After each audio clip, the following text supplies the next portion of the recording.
Suena la música de Nirvana acá, habida cuenta con ese... recordamos un nuevo aniversario del nacimiento de Kurt Cobain, su líder, el músico, compositor norteamericano. Y está con nosotros Daniel Chaschetti. Buen día, bienvenido, Daniel. Un gusto estar acá. ¿Cómo andas con la música de Nirvana? Me gusta mucho. Bien, así que estamos apropiados en ese sentido. Sí. Kurt Cobain, leí una biografía de él hace algún tiempo. Y bueno, una vida muy tortuosa, sí, ¿no? Con mucha creatividad, pero con millones de problemas. Muy triste. Pero bueno, hay que festejar la música y esos 3 discos que dejó Nirvana, me parece que son como un tesorito, ¿no? Sí, Cada tanto hay que volver. Forma parte de esa selecta, pues suena demasiado frívolo, de esa lista increíble de grandes, increíbles, maravillosos artistas que murieron con 27 años, ¿no? Sí, bueno.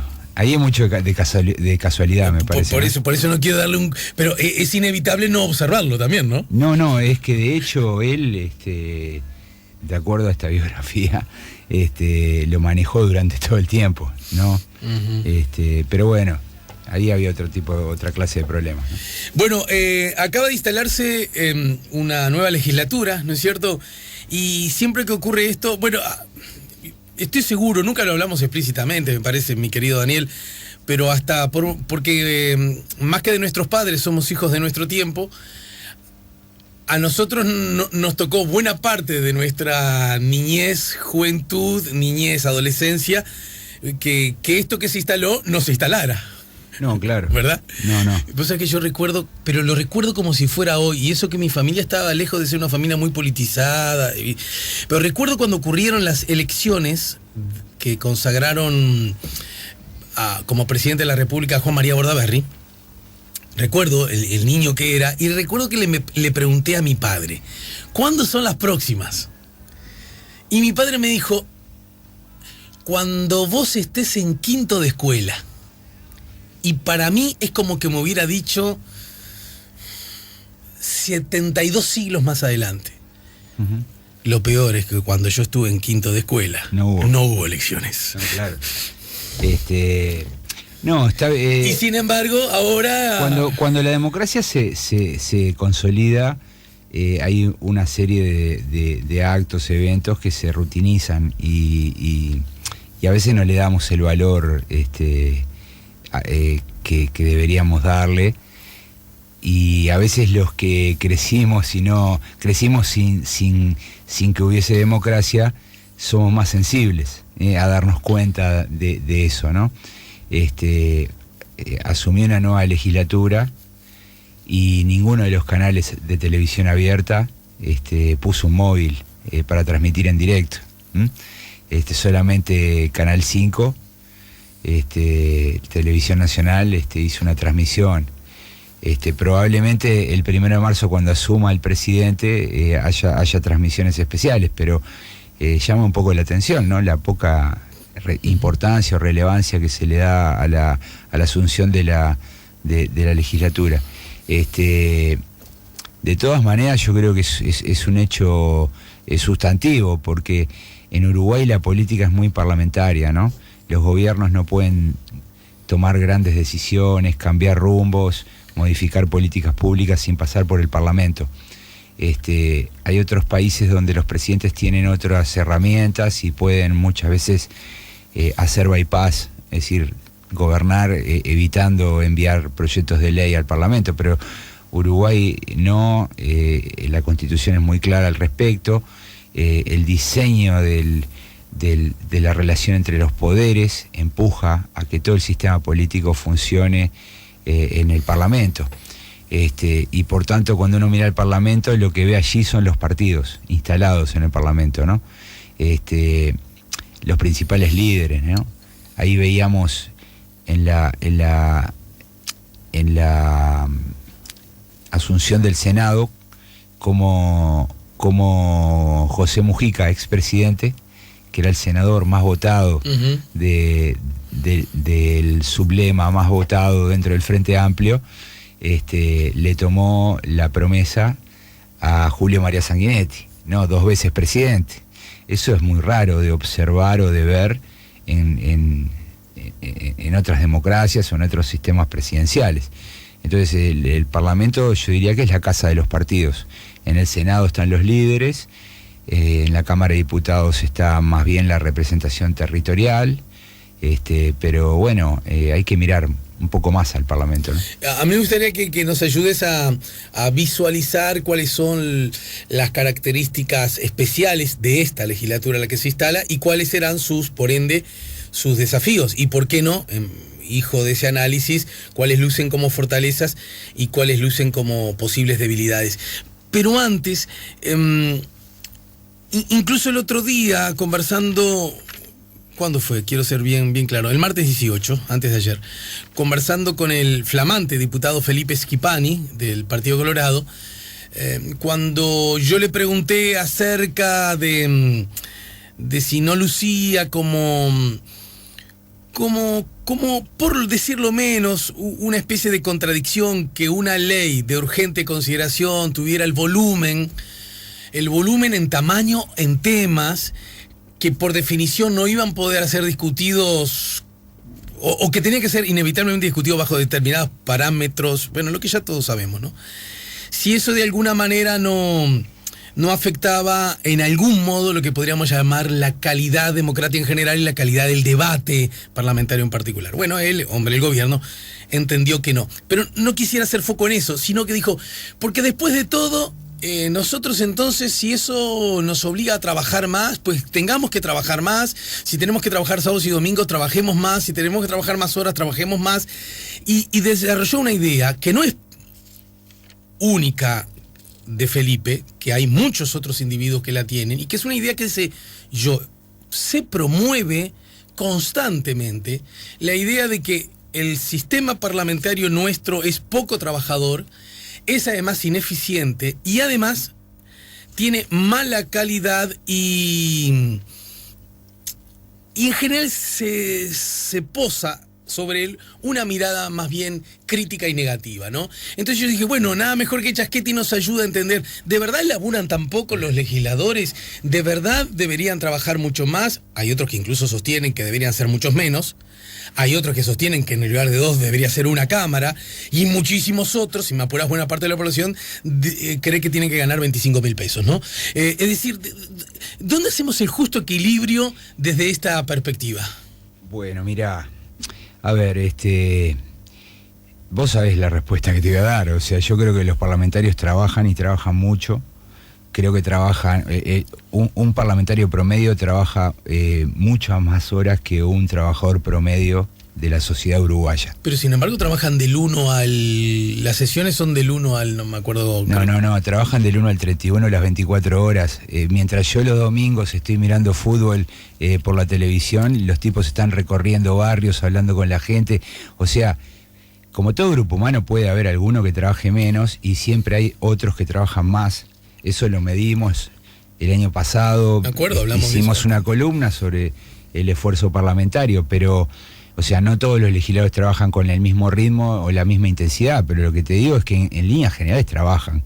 Yo lo que creo es que hay 2 problemas. Uno es que hay una llamativa carencia en el elenco político de argumentos para defender su trabajo. Son como perezosos y prefieren no perder el tiempo defendiendo su trabajo. Eso no pasaba antes. Yo recuerdo a Batalla, a Sanguinetti, a Seregni, a Wilson, ¿no? Que hablaban todo el tiempo de que la política era un servicio público, un servicio a la sociedad, y que era una profesión honrada, y que lo mejor que le podía pasar a un ciudadano era servir a la sociedad, ¿no? Ese concepto tan típico heredado de la democracia clásica ateniense, ¿no? El ciudadano es pleno cuando realmente participa de los asuntos públicos, y no hay forma de participar sin hacer política. Yo lo que veo es que la clase política uruguaya, o el elenco político uruguayo, no defiende mucho, no defiende su labor, no se defiende. Es más, la coalición de gobierno... Porque tienen cola de paja, porque saben que de alguna manera... Tal vez lo ven como una cuesta arriba, una tarea difícil de convencer y prefieren concentrarse en otras cosas. Fíjate, la coalición de gobierno tiene a una persona como Novik, que hizo una campaña antipartidos y antipolítica. El tipo se paraba enfrente al Parlamento y acusaba abiertamente a los legisladores. Ahora está en la coalición con esos mismos legisladores que él acusaba. Entonces eso es demagogia. Y los políticos no tienen, porque son oportunistas, no tienen la valentía y el coraje de establecer cordones sanitarios.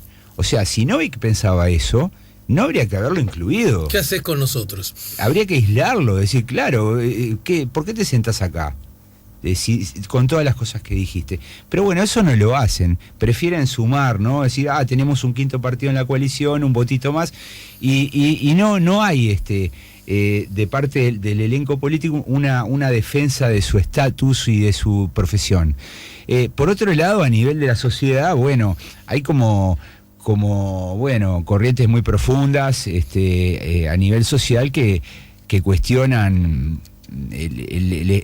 los establishment políticos en casi todas las democracias del mundo. Eso tiene que ver por los cambios tan rápidos y profundos que están viviendo las sociedades, ¿no? Revoluciones tecnológicas que nos hacen tener información en tiempo real.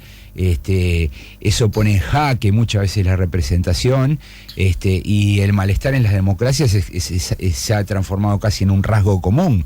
Entonces, bueno, es natural que mucha gente que esté frustrada, porque su vida no es la mejor, porque sus expectativas no se cumplen, y trate de identificar un responsable, y en quién ¿dónde encuentran ese responsable? Bueno, en la clase política, y en particular en los parlamentarios, ¿no? Y está toda esa idea de que los parlamentarios son muy ricos, de que, no sé, que ganan mucho, hay toda una fantasía, ¿no? Piensan solo en ellos. Sí. Incluso cuando tú mirás, por ejemplo, Cabildo Abierto, otro socio de la coalición, que hizo campaña antipartidos y anti-establishment, planteaba achicar el Parlamento, ¿no? Sí, claro. Rebajar los sueldos, sí. Toda esta idea, ¿no? Esa manija, que es similar a la manija previa al golpe del 73, ¿no? El golpe del 73, una de las campañas principales, fue promovida desde las Fuerzas Armadas, pero también desde el MLN, hablando de que teníamos una clase política corrupta, unos empresarios corruptos, y eso, a la larga termina erosionando, ¿no? Digamos, las bases, los fundamentos del sistema democrático. Entonces yo siempre digo, los académicos, yo soy un especialista en estudios legislativos, yo hago la defensa de lo que veo, ¿no? Es decir, acá no es una cuestión de preferencia en base a mis valores o a mis ideas, sino en base a la evidencia. Yo lo que veo es que los tipos trabajan, que la labor de parlamentario es una labor full time, que no para los fines de semana, que hay reuniones de noche, pero hay reuniones de mañana. Hay mucha actividad dentro del Parlamento. El famoso receso, lo dijo el otro día el amigo Schipani, dijo, un receso muy largo. Bueno, Schipani nunca fue parlamentario, ¿no?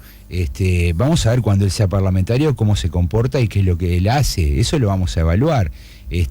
Pero acusar así desde afuera, el receso vive siendo perforado. No tengo los datos acá, si querés te los traigo otro día, pero vive entre... Cuando decís perforado, que con comisiones, que se reúnen con citaciones... Porque a la Constitución regula el periodo ordinario de sesiones. Una vez que termina el periodo ordinario de sesiones, que creo que es el 15 de diciembre, siguen habiendo sesiones, hay sesiones extraordinarias. Entre el 15 de diciembre y el 15 de febrero, muchas veces hay 10, 12, 15 sesiones. Todo depende de la agenda que tenga el Parlamento. Por ejemplo, si vos mirás cuándo son promulgadas las leyes de presupuesto, de rendición de cuentas, todas son promulgadas en la primera semana de enero. ¿Y eso qué quiere decir? Que estuvieron trabajando hasta los últimos días de diciembre. Entonces, me parece que hablar del 1 al 18, todos los parlamentos del mundo reservan una semana o 15 días, algunos reservan hasta 2 o 3 meses para que los legisladores vuelvan a sus a sus circunscripciones.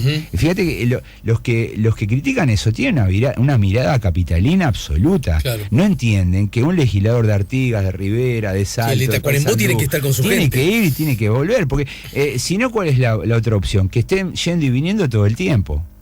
Volando, haciendo miles de kilómetros, porque tampoco hay aviones como puede haber en Chile o en Argentina. En Uruguay la gente se mueve por carretera, eso lleva mucho tiempo, estrés, cansancio. Entonces tiene que haber una semana donde se libere a los representantes para que vayan a hablar con los con sus electores. Esa, digamos, es la razón que explica. Esa es la razón. Esa es la razón.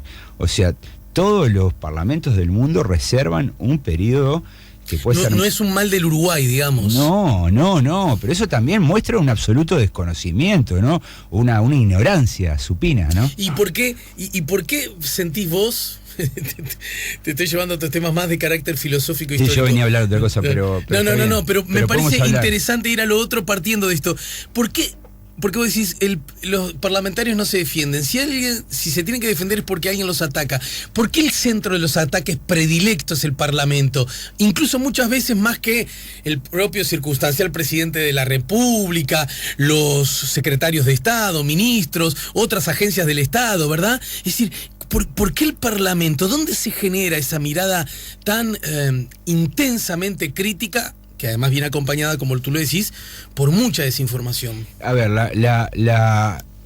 quitaría el adverbio intensamente. O sea, hay una mirada crítica, pero el Parlamento todavía sigue teniendo una reputación. O sea, hasta el año 2016, más de la mitad de los uruguayos valoraban positivamente el trabajo del Parlamento. Bien. Cuando la imagen positiva del Parlamento de Estados Unidos, del Congreso de los Estados Unidos, estaba en 12%, el Parlamento uruguayo tenía tasas del 52%. No lo digo yo, lo dice el Latinobarómetro, ¿no? Entonces, eso se lo muestro a mis estudiantes en los cursos, ¿no? Es decir, que no hay acá una visión. A partir del 2015 comenzó a caer. Para mi gusto había razones. Se enlenteció la economía, empezaron a haber casos de corrupción, Sendic y de León, en el Frente Amplio, los intendentes blancos. O sea, el 2016 fue un año espantoso para la política uruguaya. Yo creo que ahí se generaron algunas situaciones que evidentemente empañaron la imagen, pero aún así, ahora estamos con una tasa hay que chequearlo, pero estamos encima del 30%. O sea, el Parlamento tampoco es una institución que no sea valorada. Mucha gente lo valora, ¿no? Entonces yo diría, no estábamos en una situación dramática. Bien, vamos a... yo te diría, el indicador de que no estamos en una situación dramática es que acá hay elecciones y el voto en blanco o el voto anulado o la abstención, la gente que no va a votar, es muy poca. Todo el mundo va a votar. O sea, la gente va a votar porque cree en los partidos, cree que la elección es un medio para cambiar la realidad. No, alguien puede decir, voto porque es obligatorio, pero podría votar en blanco y anulado, y sin embargo no lo hace. Eso totalmente, absolutamente. Entonces yo digo, bueno, probablemente haya malestar, pero tampoco estamos en una situación dramática. Respecto a esto de por qué no defienden, mira, yo tengo una tesis, debería demostrarla y eso llevaría mucho trabajo, capaz que en algún momento lo hago, pero yo tengo la idea, porque hay que historiar para esto, ¿no? Yo tengo la idea que cuando los partidos políticos, cuando retornamos a la democracia, los partidos políticos eran tremendamente... autocríticos con su trabajo previo al golpe. Hay muchos testimonios de Sanguinetti, de Wilson, que ellos decían, bueno, en realidad hicimos cosas que no fueron correctas, no teníamos un compromiso con la democracia, la izquierda, ¿no? Que veía la democracia como una cosa formal, ¿no? Me parece que eran muy autocríticos. Con el paso del tiempo, eso llevó y condujo a que en realidad, para no volver a caer en esas tentaciones, ellos se fueran despojando de privilegios, ¿no? Entonces, modificaron su sistema de jubilaciones, ¿no? Antes, un legislador entraba un periodo, antes del golpe, ¿no? Sí. Entraba un periodo y ya se podía jubilar. y los jubilados ganaban lo mismo que los activos. Cuando perdían su banca, se podían acoger a un seguro de paro, digamos, de 5 años. De 5 años. Ahora eso se redujo a 1 año. El sistema de jubilaciones es igual que el de cualquier otro uruguayo. Sí, hoy Sendí cobrará un subsidio de 370.000 pesos, Senado aprobó 15 subsidios, lo destaca hoy el país. Sí, por 1 año, antes era por 5, y así se fueron despojando de cosas. Claro. ¿Y por qué se despojaron? Bueno, porque ellos no querían ser acusados. Lo que veo es que en realidad como que esa actitud defensiva se mantuvo, y que cada vez que aumenta el malestar, ellos son incapaces de salir a defenderse, ¿no? A decir, bueno, miren, nosotros hemos hecho ajustes. Pues el ajuste que hizo Hierro cuando fue vicepresidente de la República redujo el gasto del Parlamento en un 40%. Los presidentes de la Cámara, cada vez que terminan su función, duran 1 año, están diciendo que administraron bien los dineros. Yo invito a leer los informes de... Bueno, se dio a conocer que la administración Topolansky, no sé cuánto dinero... Topolansky, Cecilia Botino, Gandini... O sea, yo no creo que haya... un gasto dispensioso, es un parlamento muy pelado, tiene pocos asesores. Lo que se le puede criticar son 2 o 3 cosas. La famosa partida de prensa, que se podría eliminar, una regulación más fina de los pases en comisión, que a veces hay casos vergonzosos, pero los casos que funcionan bien nunca se habla. Y no sé, alguna otra cosa más, pero en realidad no creo que sea un Los viajes y los viáticos ahora, eso incluso... Bueno, eso se puede modificar también, se puede regular de otra manera. Con Camilo López hicimos un artículo hace poco tiempo que se llama Analizando o Examinando bueno, ya se me... lo que analizamos es quiénes son los que viajan, cómo viajan y a dónde van, de los parlamentarios uruguayos. 70% de los viajes son compromisos que la institución tiene como tal. El Parlamento uruguayo es miembro de la Unión Interparlamentaria Mundial, es miembro del Parlatino, es miembro del Parlasur. Entonces, cuando hay reuniones, el Parlamento uruguayo tiene que ir. O sea, no podés evitar no ir a esos viajes. Después hay otros viajes, sí, que son invitaciones, pero en la mayoría de los casos el Parlamento no pone viáticos. Los legisladores van pagos, les mandan los pasajes. Entonces, también acá hay mucha manija, ¿no? Hay diarios especialmente enfocados en este tipo de cosas, ¿no? Buscando cazar fantasmas, ¿no? Me vino la palabra, perdón. Dale, volvió. Examinando la diplomacia parlamentaria, ¿no? Porque es como una dimensión que cada vez que se habla es para criticarla. Exacto. Pero bueno. Bien, vamos a la pausa y al regreso, entonces, lo dicho, ¿con qué características presenta esta nueva legislatura, verdad? Perfecto. Estamos con Daniel Chaschetti, estamos poniendo la mañana en camino y ustedes también nos ayudan a través del 099-894-987. Chaschetti, no se defienden porque no pueden, se saben ciudadanos del primer mundo llenos de privilegios y conviene ningunear el tema antes de ponerlo a la mesa.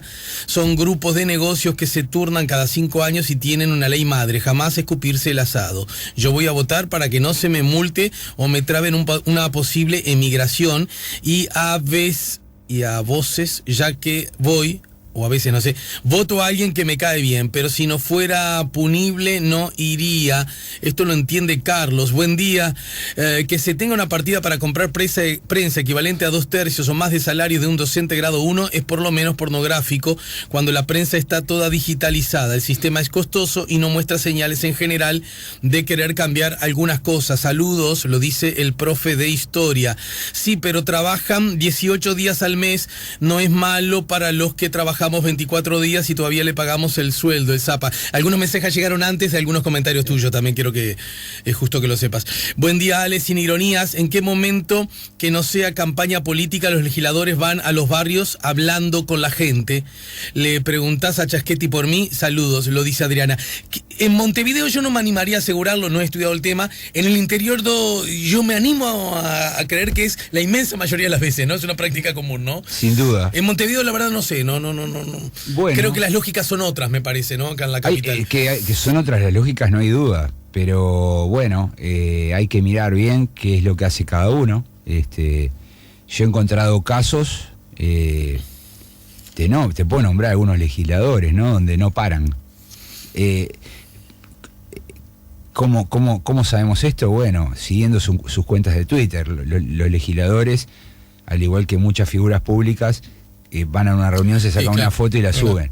Entonces vos mirás figuras... Hay una trazabilidad de... Claro, yo qué sé, Alfredo Asti, Carlos Varela, Alejandro Sánchez, Daniel Cayani, te estoy nombrando así al Barrer, Gonzalo Sibila, tienen actividades los fines de semana, son autoridades de sus partidos, les insumen muchas horas extras que tienen que ver con su trabajo. Me parece que es inexacto y profundamente... injusto, ¿no? Es sumarse a la manija, ¿no? Me parece que no está basado en ningún estudio serio que diga, miren, estos señores están de vivos y en verdad esos 12 días que les sobran al mes están panza arriba, que lo demuestren. Vamos a la pausa, estamos poniendo la mañana en camino. 099-894-987. Este Parlamento, esta nueva legislatura ofrece algunas características bien interesantes y además sin antecedentes algunas de ellas, ¿no? Hay dos rasgos que diferencian esta legislatura de la anterior. El primero es que se achicó el Frente Amplio, o sea, decayó su votación, pasó del 48% al 39%. Es decir, perdió 9 puntos y eso tiene un reflejo en el número de bancas. Tenía 50, ahora tiene 42. El segundo hecho relevante es la aparición de un partido político de la nada. Un hecho inédito. Nunca había ocurrido en la historia del país desde 1836, que batalla de Carpintería, cuando los partidos adoptan las divisas. Ya los partidos existían de antes, obviamente, eso lo muestra Pibel. Uh-huh. De ahí en adelante todos los partidos que surgen son desprendimientos, alas, claro, fusiones, el propio Frente Amplio, ¿no? Son partidos políticos que estaban establecidos, que se construyen una alianza con las alas progresistas de los partidos tradicionales. O sea, el Nuevo Espacio, cuando surge con Batalla, era un desprendimiento del Frente Amplio. Toda la emergencia del partido independiente del Nuevo Espacio. Claro, de nuevos partidos siempre eran como células que se van dividiendo. Y este es un hecho inédito, la aparición de Cabildo, porque es un partido que surge de la nada y obtiene 3 senadores y 11 diputados. Y es un partido relevante. Es un partido con un potencial increíblemente grande a la hora de mirar cómo va a funcionar el gobierno, porque puede hackear al gobierno, puede ser un partido pivot, ¿no? Que vote algunas cosas con el gobierno y otras no. Uh-huh. Entonces, bueno, esta legislatura tiene esos dos rasgos que por tanto la consecuencia de esto es que aumentó la fragmentación. Entonces, al aumentar la fragmentación no hay forma de gobernar que no sea construyendo acuerdos. Y en la segunda vuelta la calle Pou tuvo la capacidad de armar esa coalición de 5 partidos, la ofreció como un formato de gobernabilidad creíble, y bueno, yo creo que esa fragmentación se va a reducir fuertemente, porque el sistema parlamentario va a volver a funcionar de la misma forma que viene funcionando desde 1985, ¿no? Bloques, decís. Dos bloques. Uno u otro. Claro, o estás en el gobierno o estás en la oposición. Hay como una especie de secreto eficiente en donde la fragmentación se diluye y comienza a funcionar una lógica binaria de gobierno-oposición. Y yo me imagino que la oposición le va a pasar por arriba, el gobierno le va a pasar por arriba a la oposición, y todos esos discursos bastante oportunistas que se han hecho, diciendo de que ahora el Parlamento va a recobrar un lugar que antes no tenía. No, bueno, el Parlamento va a seguir funcionando del mismo modo, con una mayoría que va a pasar las leyes del gobierno. Ajá. Entonces, bueno, explícitamente está ocurriendo o va a ocurrir con la ley de urgente consideración, ¿no? Claro, está pasando exactamente lo mismo. Fíjate, la oposición criticó al Frente Amplio porque decía, no, bueno, hacen un proyecto y lo discuten solo adentro del Frente Amplio. Y bueno, hay que esperar que se ponga de acuerdo el MPP con el Frente Liber Sereñi. Bueno, está ocurriendo lo mismo. Y lo que era cierto, por otra parte, ¿no? No, el Frente Amplio estaba tan... Pero ahora está ocurriendo lo mismo. Ahora el proyecto de urgente consideración están esperando que se pongan de acuerdo el Partido Colorado, Cabildo Abierto con el Partido Nacional. Estamos en ese proceso. Eso va a tardar unas semanas, porque no es fácil limar un anteproyecto que era algo muy amplio, ¿no? Para mí el proyecto de urgente consideración que llega al Parlamento va a ser un poco más reducido y es probable que tenga cambios. Por tanto, la lógica del Parlamento va a estar sujeta a cómo funcione esa mayoría. A ver, para que lo entienda mi tío abuelo. Así como se decía, el Frente Amplio, ante una iniciativa, ponele, del Poder Ejecutivo. Creación del FONASA. Discutía tanto. Un año discutiendo. Entre ellos, digamos, exacto, que una vez que lograban con alambre, hilos finísimos de oro algunos y de algodón otros, hacer el acuerdo, cuando llegaba a las cámaras, casi no había ni chance de ponerlo en consideración porque cualquier cosa que moviera implicaba hacia adentro. Exacto, y ahora va a pasar lo mismo. Eso es lo que tú, digamos, pronosticás. Estoy pronosticando eso. Claro, que no es lo mismo la disciplina del Frente Amplio que la disciplina de la coalición. El Frente Amplio es un partido que comenzó como una coalición y que fue fraguando a lo largo por distintas etapas, la dictadura, sí, luego la oposición en los 90, luego gobernando 15 años, son etapas muy, muy pesadas, densas, que generaron una unidad. Entonces, sí, de hecho hay un estudio del que vos has participado, estoy seguro que vos participaste, pero corregime si me equivoco, que trazando una línea histórica post-dictadura, el partido que ofreció mejores niveles de disciplina y por lo tanto menos contradicción a nivel parlamentario es el Frente Amplio, ¿no? Es el Frente Amplio. Como oposición y como gobierno, además. Exacto. Y bueno, pero a mí igual no me cabe duda que la coalición va a construir su disciplina, ¿no? Porque ahí hay argumentos, o sea... El Frente Amplio tiene a su vez un reglamento interno que fue construyendo con el paso de los años, como también lo tiene el Partido Nacional y el Partido Colorado, ¿no? Es decir, donde se pueden declarar asuntos, algunos proyectos como un asunto político, claro, y obligar a los legisladores a votar todos unidos. Ese tipo de reglas internas que bueno, que si no votan luego lo castigan. Acordate del caso de Darío Pérez, que por no votar dos artículos del presupuesto fue castigado 3 años después, donde se le suspendió de la mesa política durante 3 meses, o sea, lo pasaron por el Tribunal de Ética, o sea, esas cosas... Sí, que él dijo que eso lo hicieron porque era un canario... Bueno, sí, está bien, pero son reglas internas de los partidos, todos los partidos tienen ese tipo de reglas. Ahora, la coalición no tiene ese tipo de reglas porque es una alianza... construida para ganar una elección y luego para gobernar, no es un partido. Capaz que en el futuro se transforma en un partido, no sabemos, pero hoy no tiene esas reglas internas. Entonces la construcción de la disciplina es mucho más política, mucho más de acuerdo puntual, ¿no?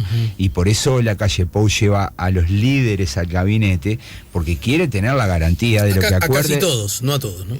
Salvo Manini están todos, bueno, ¿no? Justamente el actor que luce como la novedad del... Pero está la esposa. Está la esposa, ¿no? Es como, no sé, me parece que... Bueno, la esposa de Talvi no es la canciller. No, está bien, pero Irene Moreira... No es lo mismo igual Schiachetti, ¿no? Bueno, vamos a ver si no es lo mismo. Manini no es lo mismo que la esposa, digo, en lo que significa políticamente. No sabemos. No conocemos profundamente a Irene Moreira. Sí, está bien. No conocemos profundamente a Irene Moreira. Es más, yo tengo la sospecha de que Irene Moreira es muy influyente en las decisiones que toma Manini. Sí. Tengo alguna evidencia, pero bueno, esto hay que esperar y ver pasar eventos. Pero lo cierto es que el formato es que los líderes están en el gabinete. Y es verdad, Manini no entró, pero entró el 2. Es un logro, es la misma estrategia que usó Tabaré Vázquez en el 2004. que le fue muy útil, llevó a todos los líderes de la fracción y ahora está haciendo lo mismo en la calle Pou. ¿Para qué? Para construir esa disciplina, que el gabinete sea un centro de poder, que lo que que las decisiones que allí se tomen luego encuentren en el Parlamento un respaldo, un apoyo, que no haya sorpresas, porque lo peor que le puede pasar es que le ocurra lo que le pasó a su padre en 1990. Su padre formó una coalición, llegaba a acuerdos en el gabinete y después en el Parlamento nadie le votaba. Bueno, justamente esta gigantesca en volumen, tamaño y en temas ley de urgente consideración, yo creo que es aprendiendo de la experiencia del papá. Me parece que la calle Pou que está tratando de decir, yo no sé esto cuánto me va a durar, lo quiero cocinar, atar y ajustar lo antes posible. Sí.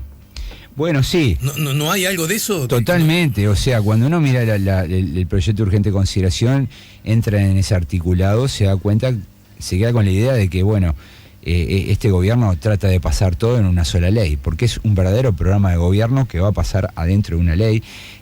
Por eso le llamamos una ley ómnibus, porque empaqueta muchas leyes y en verdad, bueno, para mi gusto es una mala forma de legislar, por lo que vos decías hoy, ¿no?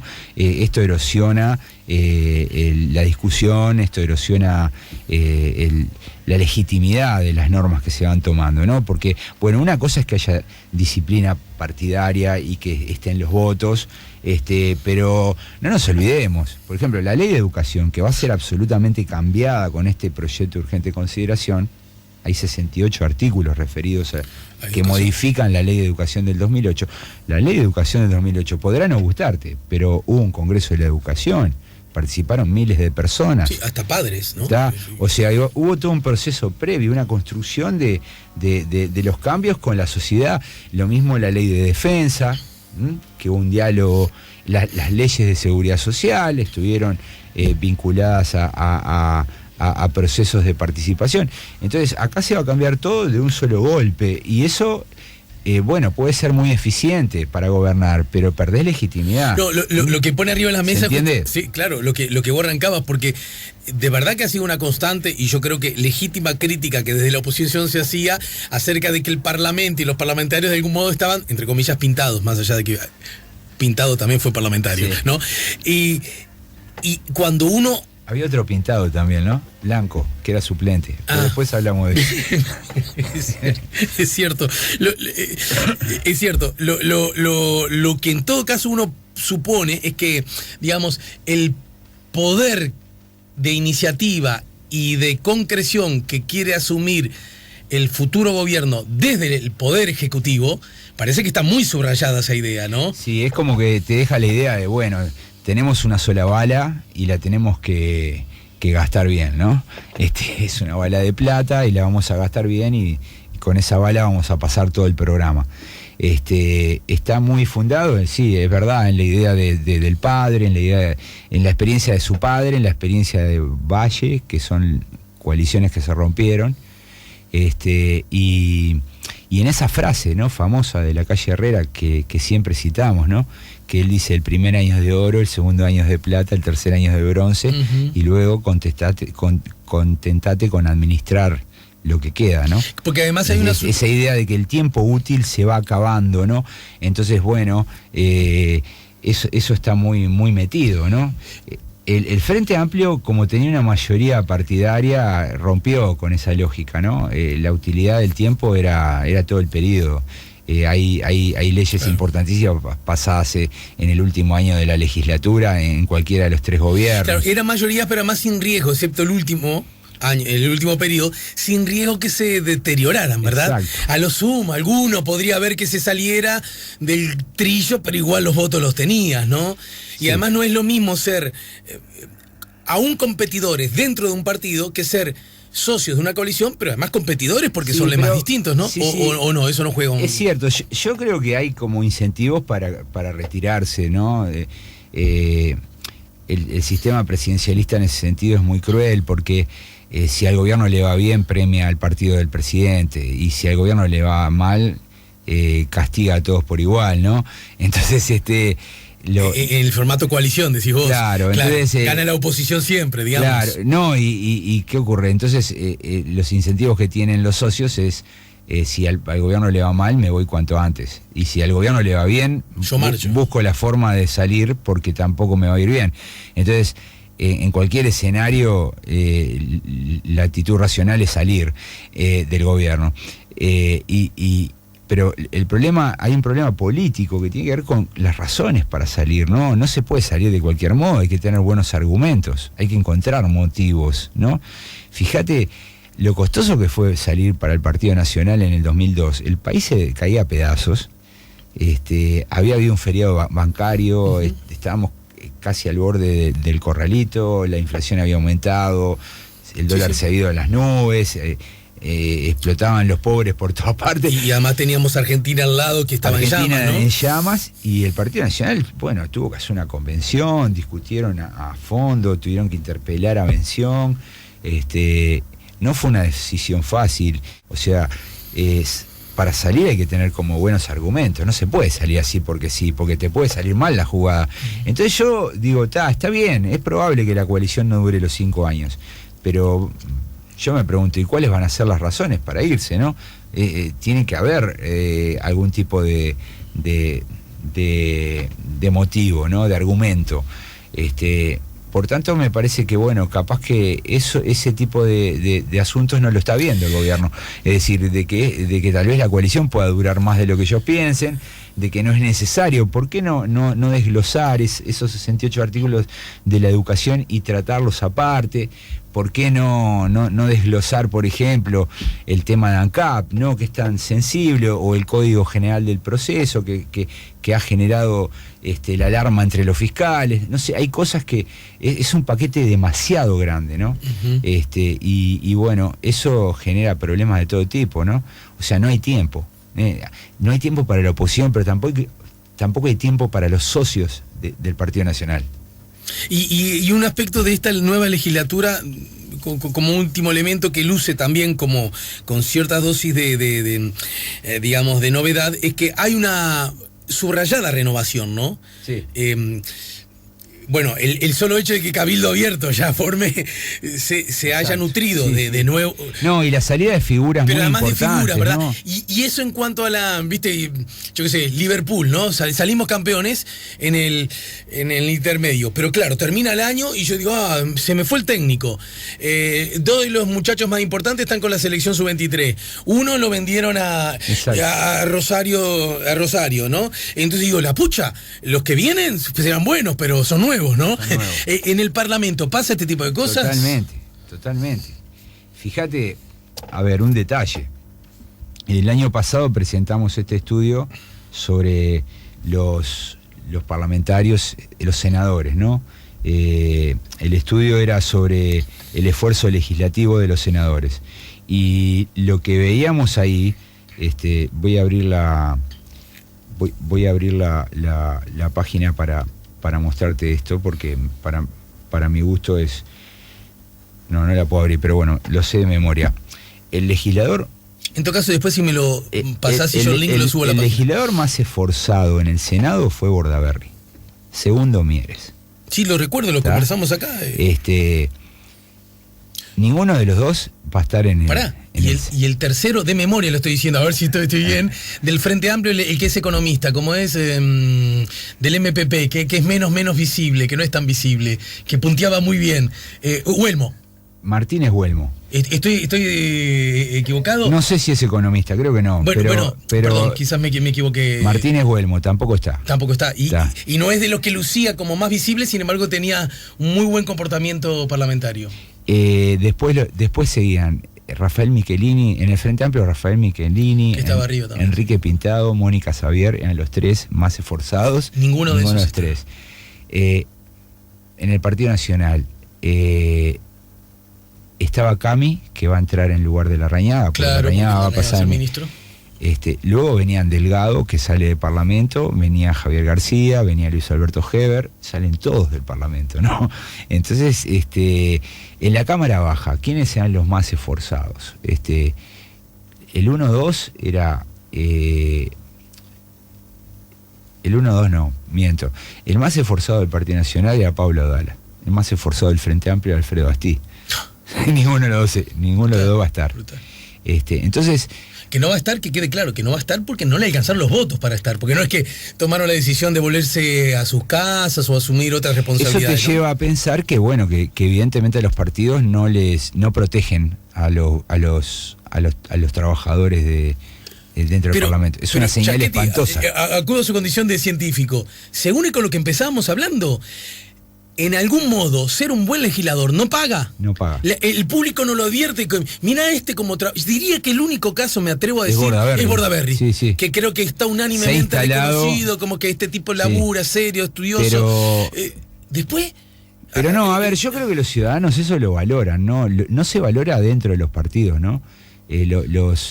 Los procesos internos son... Pero Asti y Abdala, entonces, ¿por qué quedan fuera dos tipos que unánimemente todo el mundo dice es un placer trabajar con estos tipos? Porque son... Asti decidió retirarse, ¿no? No es un problema interno, yo creo que sí. Bueno, si hubiera estado porque Asamblea Uruguay, ¿cuánto? Tuvo dos bancas. Sí, probablemente le hubiera encabezado, digamos, ¿no? No, podría haber sido el 2, pero él decidió salir. El caso de Pablo Abdala está sometido a una interna, ¿no?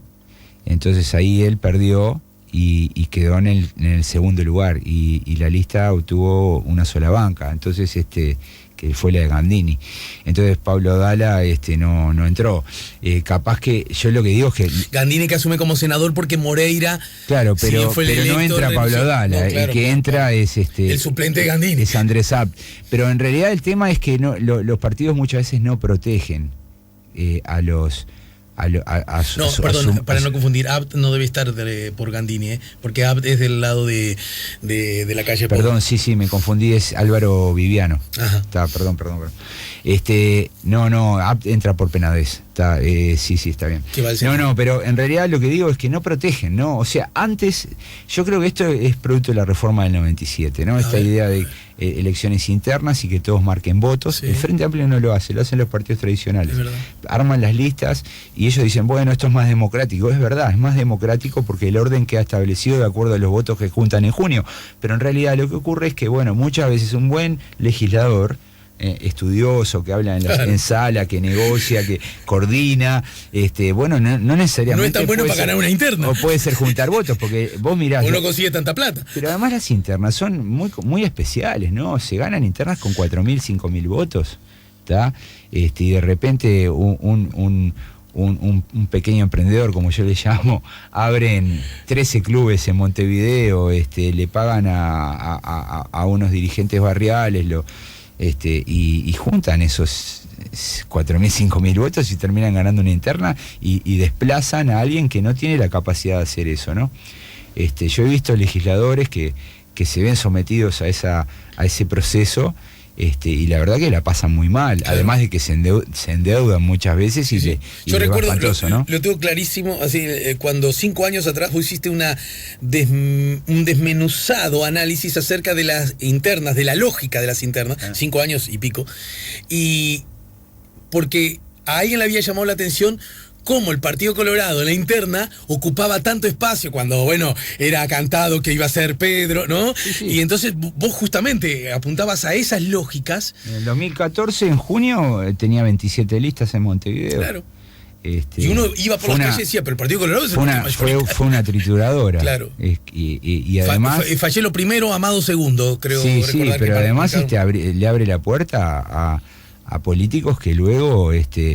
en virtud de que ganaron de ese modo su lugar, se creen dueños del juego y terminan desafiando al líder, ¿no? Entonces, claro. Como pasó con Fachelo respecto a Bordaberry, ¿no? Fachelo a los 2 segundos se había ido.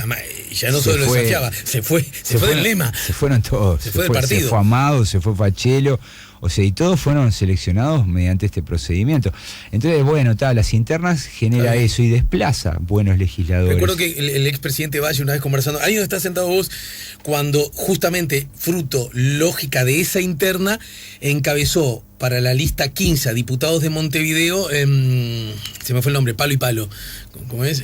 García Pinto. García Pinto. Es que Valle es el gran inventor de esto. Entonces ¿no? yo le dije, Valle llegó en el 66 y tomó el control, luego de la muerte de su padre, tomó el control de la lista 15 y una de las ideas era, bueno, desplazar a la vieja guardia. ¿Cómo la desplazó? Bueno, señores, marquen votos.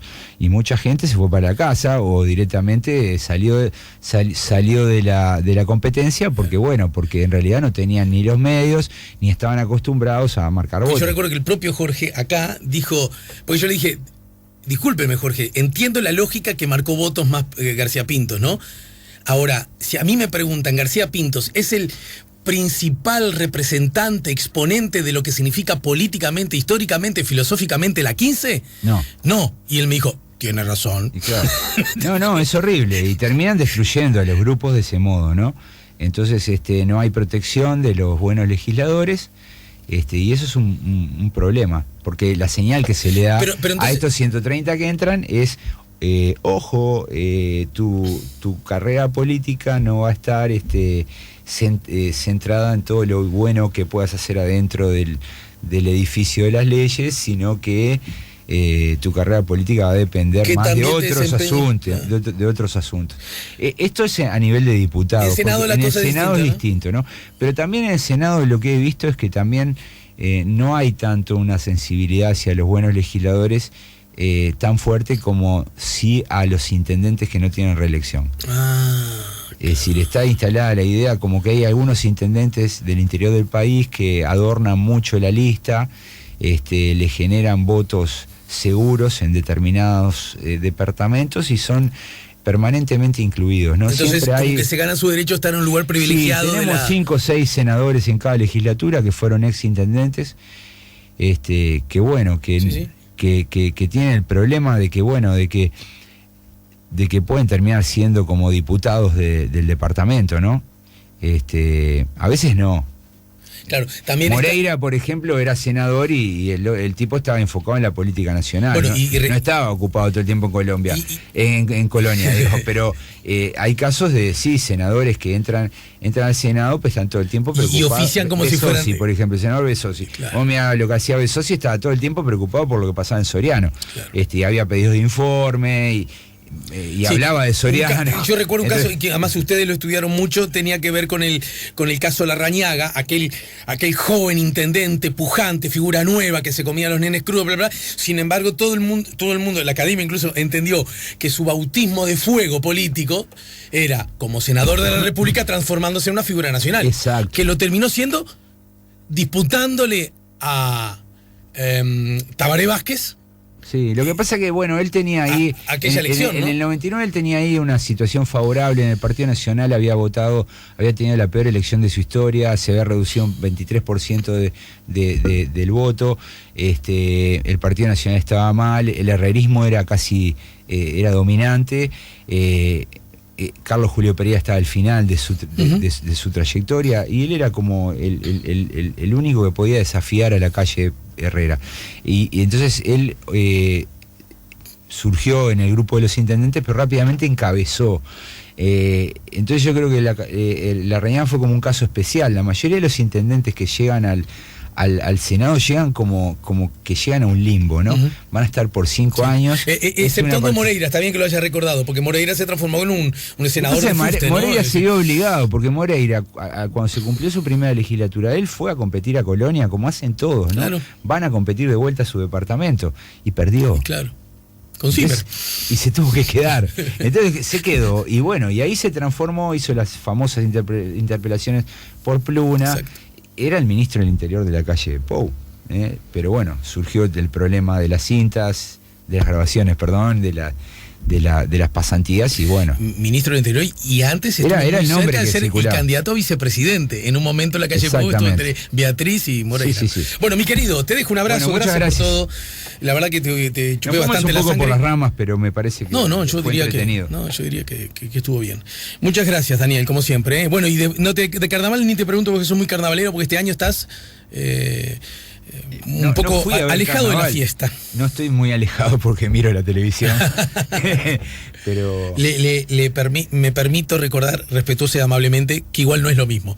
Exactamente, no es lo mismo. No lo sabés vos más que nadie. Nada que ver, pero por lo menos sí, te acercas. A ver si estoy muy equivocado. A ver. Me gustó un título viejo.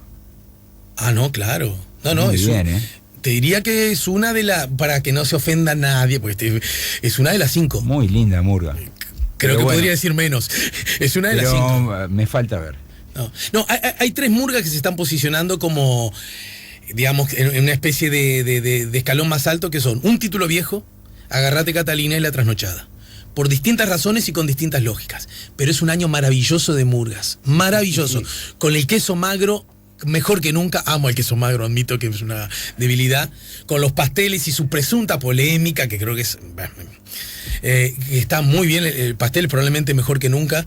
En fin, hay muchas muy buenas. Bueno, la Cayetana, la murga de San Carlos.